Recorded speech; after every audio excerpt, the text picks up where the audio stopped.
My husband walked into the courtyard of the Bellwether house with Arden Bell at his side. And the first thing I noticed was not her hand near his sleeve. It was Celia Wainwright looking at Arden like she had already been promised something private. Something expensive. Something no vendor should have known before the dinner began. Reed smiled the way he smiled for old Savannah money. Soft at the mouth, warm at the eyes, and told Celia that Willa handled the standard side. So the privacy exception was already cleared. I felt my name land on that table like a forged signature. Clean enough for the linen, dirty enough for everything underneath. I had not cleared anything. Arden's access was still pending in the event file. Her insurance certificate was not attached. And no outside stylist had permission to preview guest preferences for Celia's private dinner. That was not jealousy talking inside me. That was the exact language I had written into the policy after a guest threatened to leave the hotel over one careless seating note 2 years earlier. Arden turned toward me with a polished little smile and said, "Reed has told me so much about how careful you are." As if careful meant stiff. As if careful meant a woman who stood too close to the rules because no one wanted her closer to the room.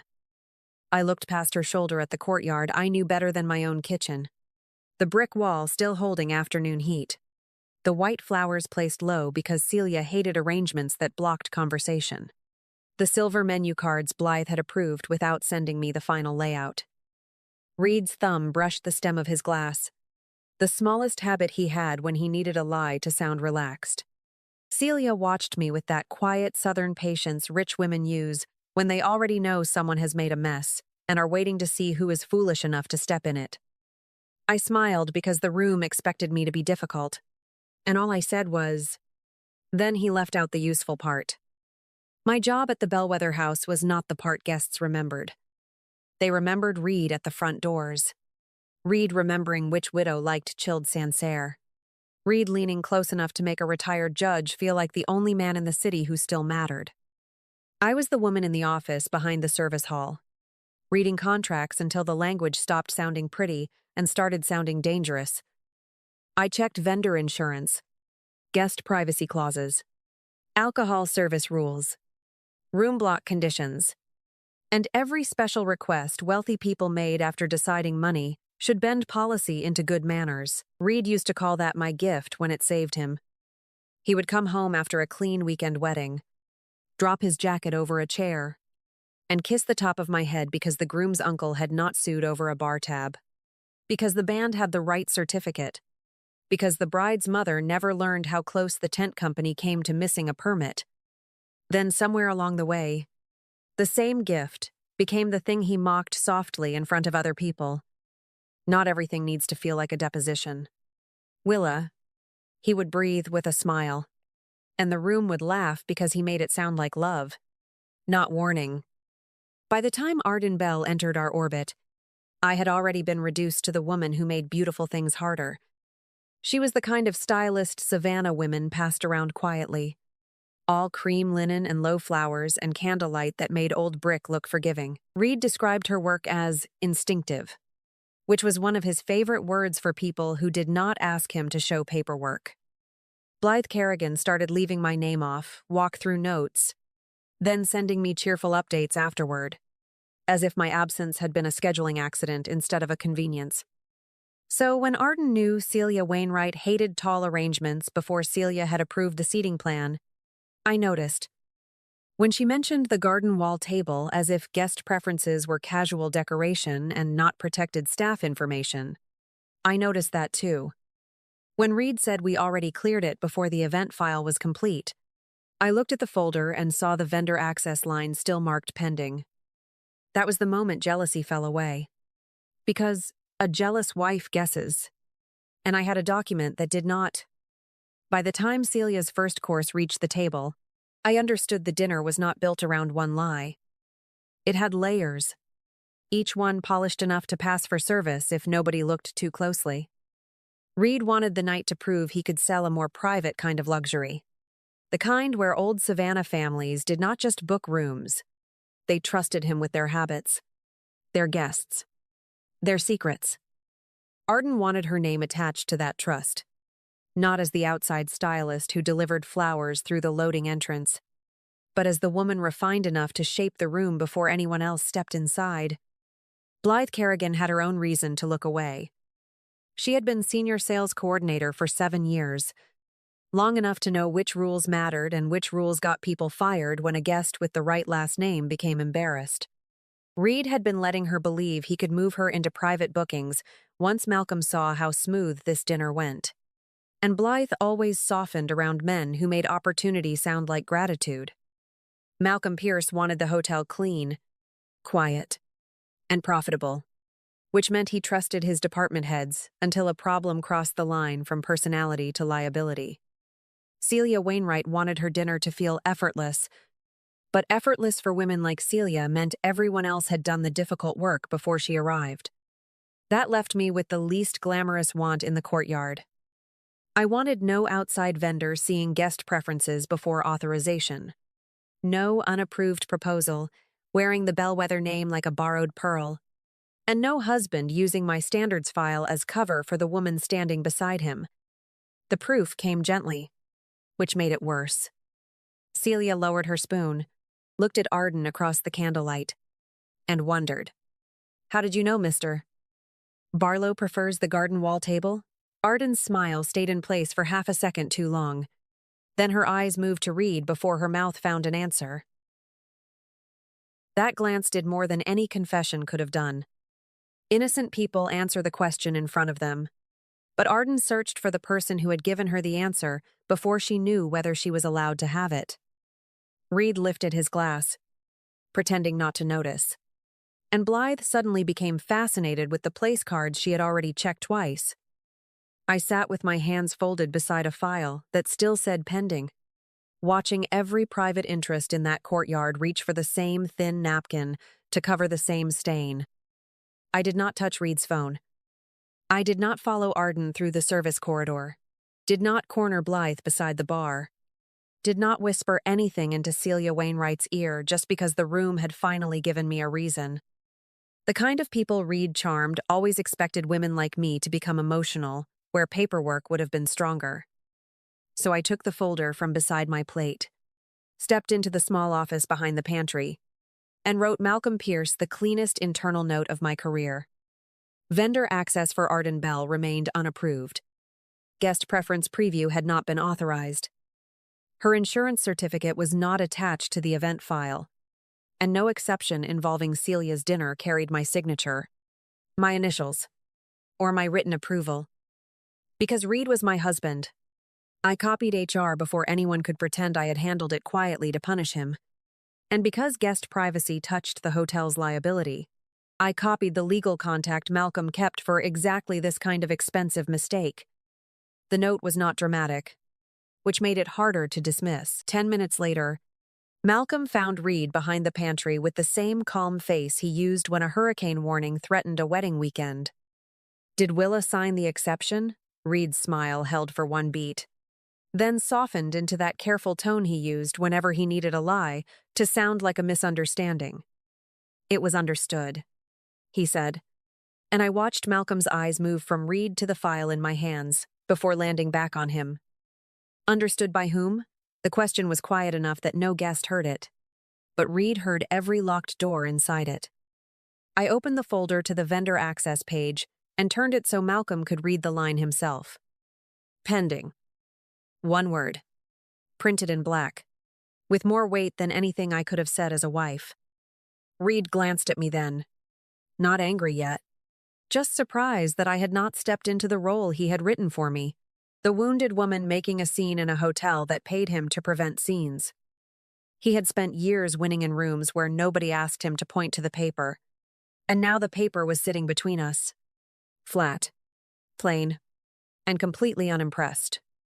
Malcolm did not stop the dinner, because the Bellwether house had survived too many hurricanes, weddings, and rich family arguments to confuse control with noise.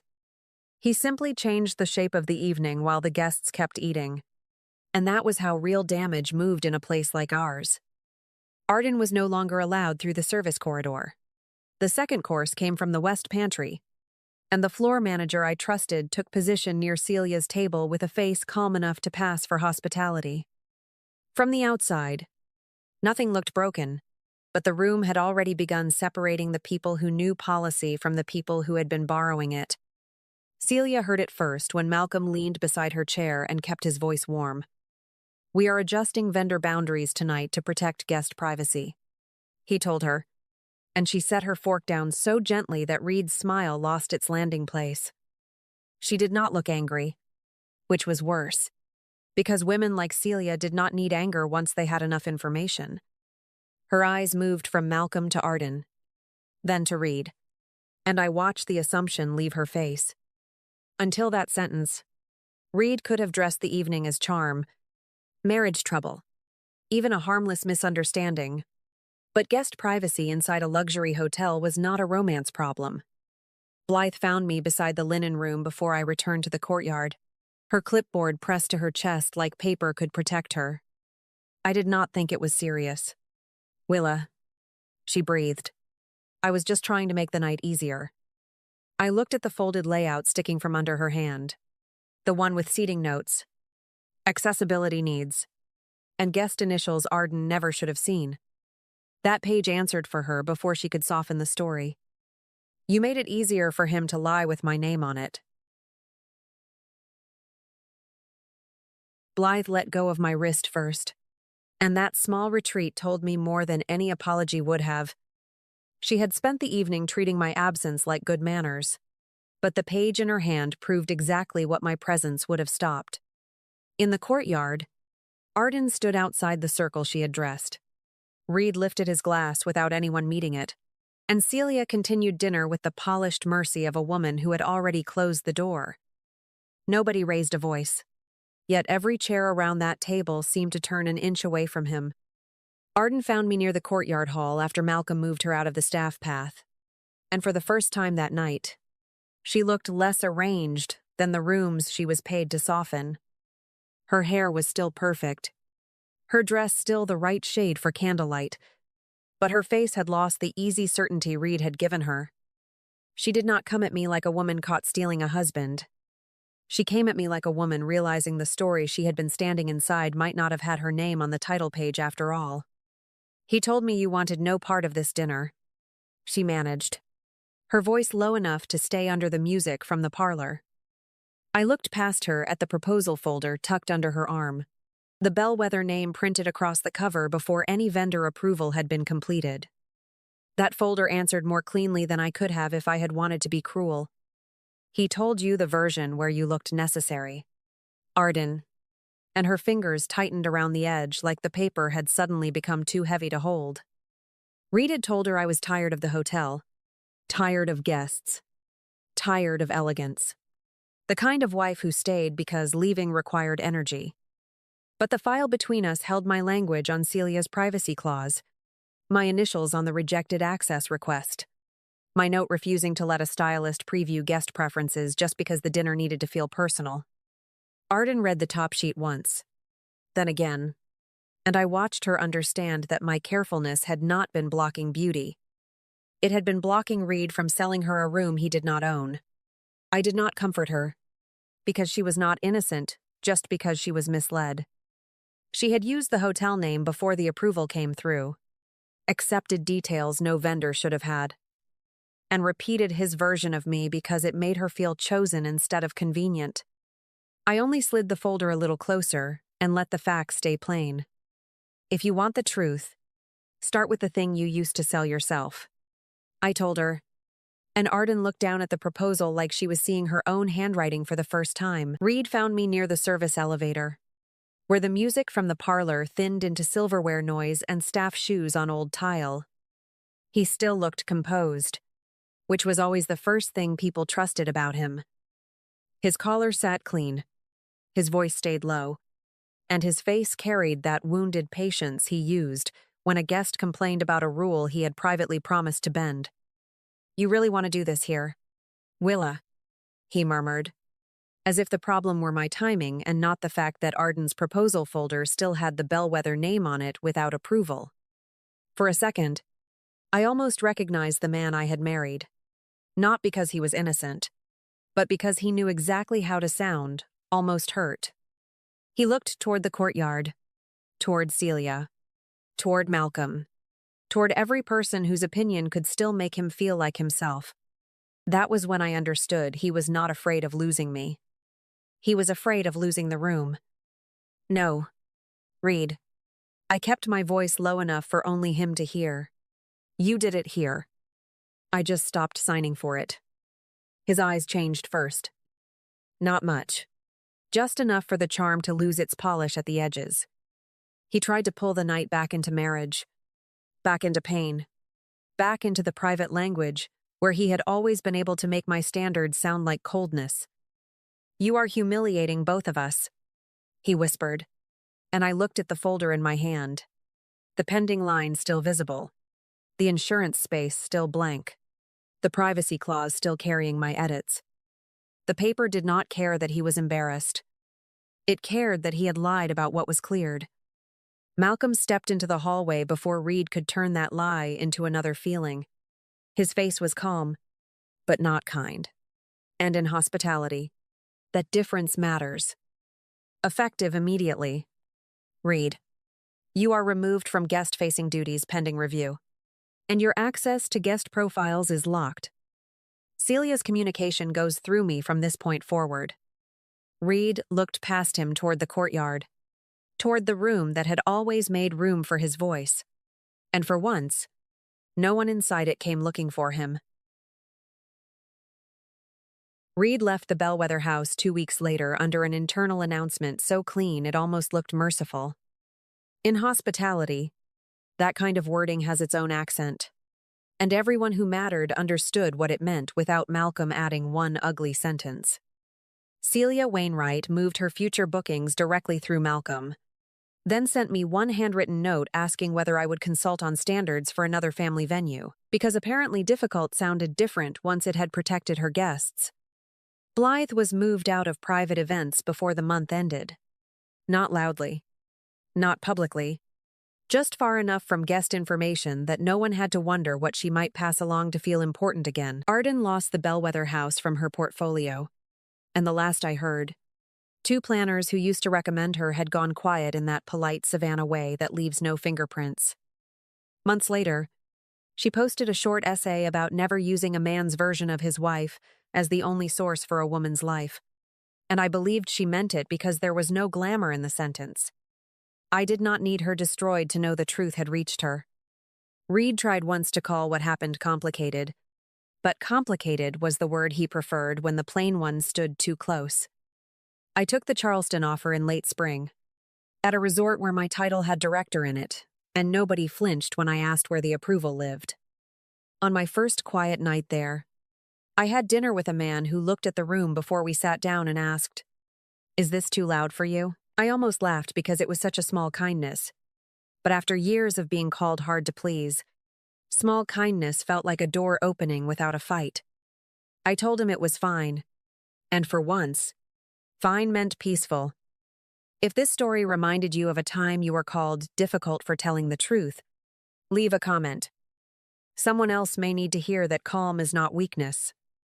Sometimes it is the only thing strong enough to keep your name from being used in someone else's lie.